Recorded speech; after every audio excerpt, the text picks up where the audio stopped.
On November 2, 2007, at about 3 p.m., a woman in her early 40s, pretending to be a pilgrim but actually sent by NBC TV, approached a volunteer helper in the chapel in Naju carrying a hidden video camera.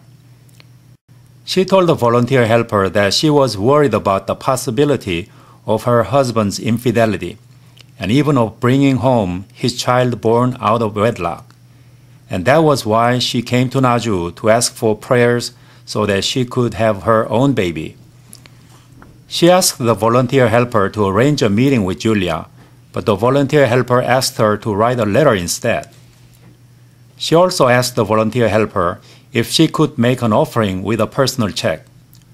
The volunteer helper said yes. NBC TV then edited and broadcast this video footage to make it appear that Julia was demanding and collecting money in return for her prayers.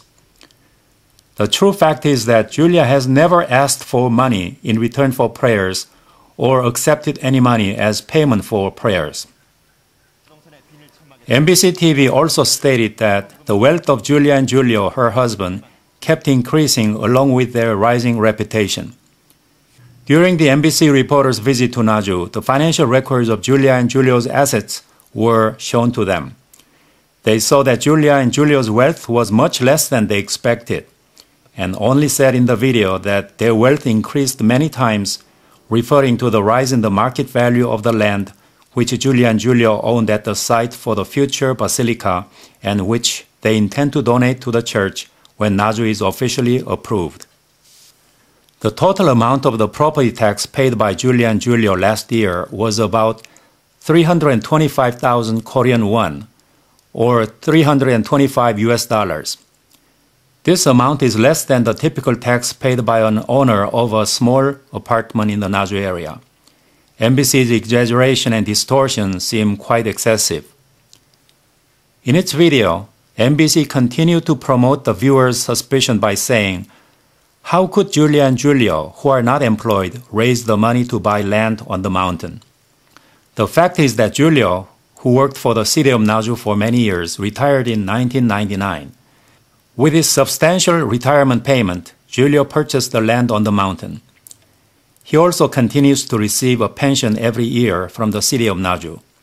NBC TV ignored all these facts in reporting on Julia and Julio's finances. The video produced by NBC TV also contained a testimony by a woman who claimed to be a local resident of Singwangri, which is the name of the area where the Blessed Mother's Mountain is located. The woman said that Julio Kim was making money by not paying taxes. The village head of Singwangri, however, watched NBC TV's video and testified as follows. He said that this woman appearing in the video was a stranger to his village and that NBC was promoting division and discord in his village by spreading false information.